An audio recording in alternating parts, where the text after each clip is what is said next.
શ્રી સ્વામિનારાયણ ભગવાનના આ શબ્દો ક્યારેય ભૂલતા નહીં. જ્યારે દુનિયાના તમામ દરવાજા બંધ થઈ જાય છે ત્યારે એક જ દરવાજો બંધ થતો નથી, અને તે છે સ્વામિનારાયણ ભગવાનના ચરણોનો દરવાજો. જય શ્રી સ્વામિનારાયણ. પરમ પૂજ્ય એવા મહંત સ્વામી મહારાજનો જય. જય શ્રી કૃષ્ણ. જય શ્રી રામ. જરા વિચાર કરો હરિભક્તો, જ્યારે જીવનમાં અચાનક વાવાઝોડું આવે, આપણી આશાઓ પર પાણી ફરી વળે, કોઈ આપણી સાથ ન આપે, ત્યારે કંઈક એવી શક્તિ છે જે આપણને તૂટવાથી બચાવી લે છે. દુનિયા ભલે બદલાય, પરિસ્થિતિઓ ભલે ગમે તેવી ખરાબ થાય, પણ ભગવાન સ્વામિનારાયણને દિવ્ય શબ્દો અને વચનો એવા અમોઘ શસ્ત્ર સમાન છે જે અશક્યને પણ શક્ય બનાવી દે છે.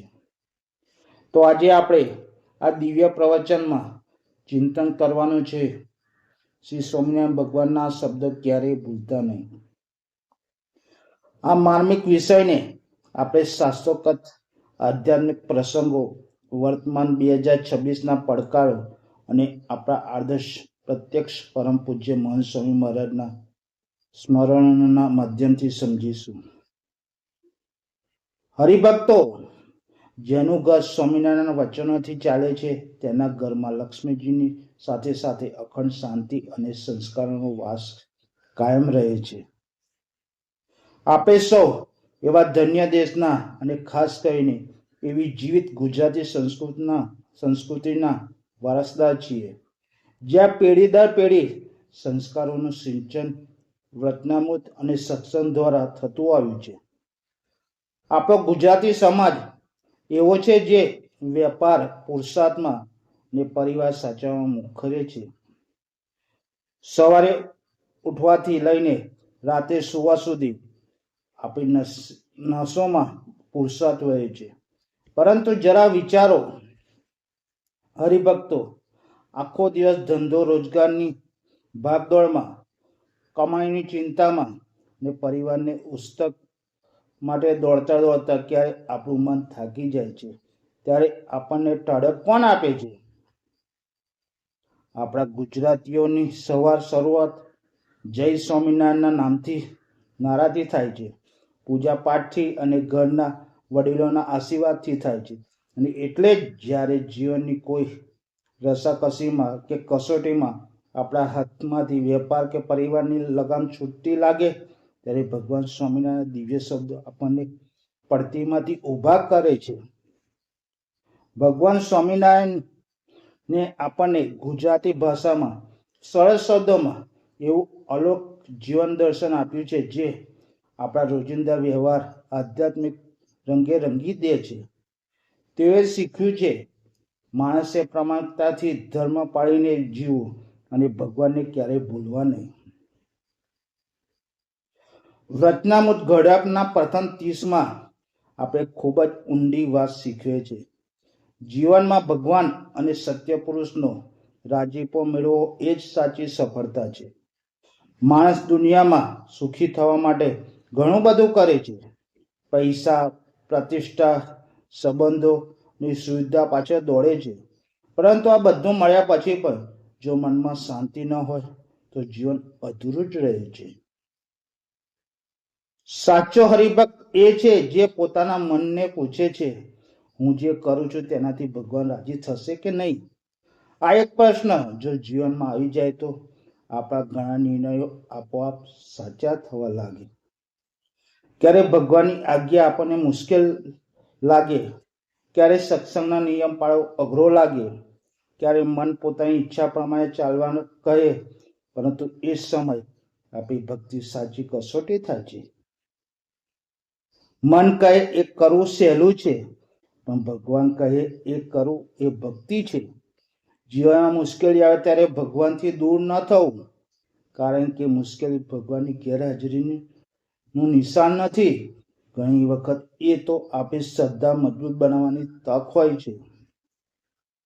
આપણે રોજ થોડુંક વિચારીએ, મારા જીવનમાં ભગવાન પ્રથમ છે કે મારી ઈચ્છાઓ? જો ભગવાન પ્રથમ હશે તો જીવનમાં અનેક વસ્તુઓ ગુમાવવી પડે તો પણ આપણે અંદરથી નહીં તૂટીએ, કારણ કે જેને ભગવાન આશરો મળી ગયો છે તેને દુનિયાનો સહારાની ચિંતા રહેતી નથી. એટલે આજે એક સંકલ્પ કરીએ, પરિસ્થિતિ કેવી પણ હોય ભગવાન પરનો વિશ્વાસ નહીં છોડીએ.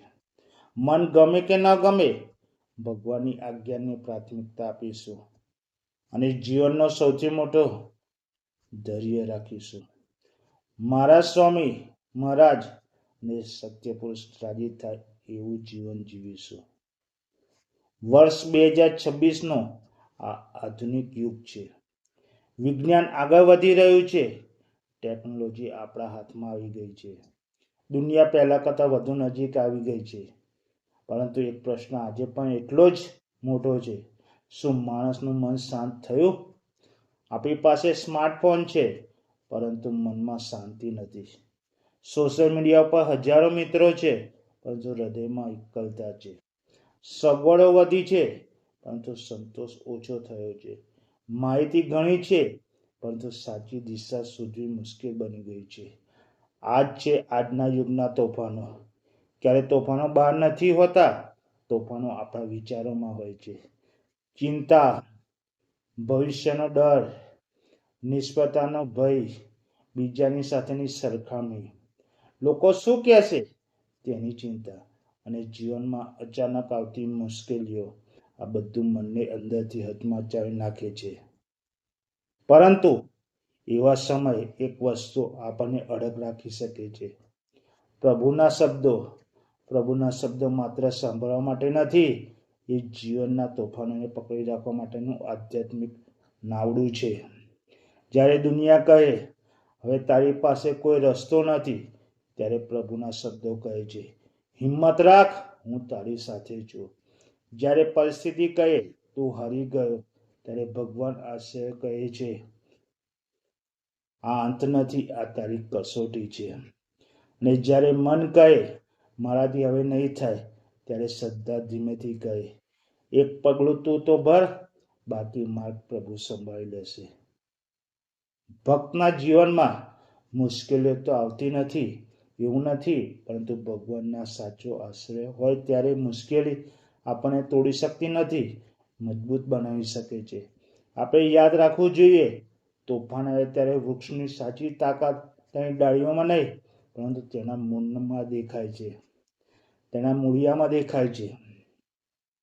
એ જ રીતે માણસની સાચી તાકાત તેની સંપત્તિમાં, હોદ્દામાં કે લોકોની પ્રશંસામાં નથી, તેની સાચી તાકાત ભગવાનમાં રહેલા વિશ્વાસમાં છે. આજે જો તમારા જીવનમાં કોઈ મુશ્કેલી ચાલી રહી હોય, જો કોઈ નિર્ણય તમને પરેશાન કરી રહ્યો હોય, જો મહેનત છતાં પરિણામ ન મળતું હોય, જો કોઈ પોતાના માણસને તમને દુઃખ આપ્યું હોય, તો એક ક્ષણ માટે બધું બાજુમાં મૂકી ભગવાનના શબ્દોને હૃદયમાં ઉતારો.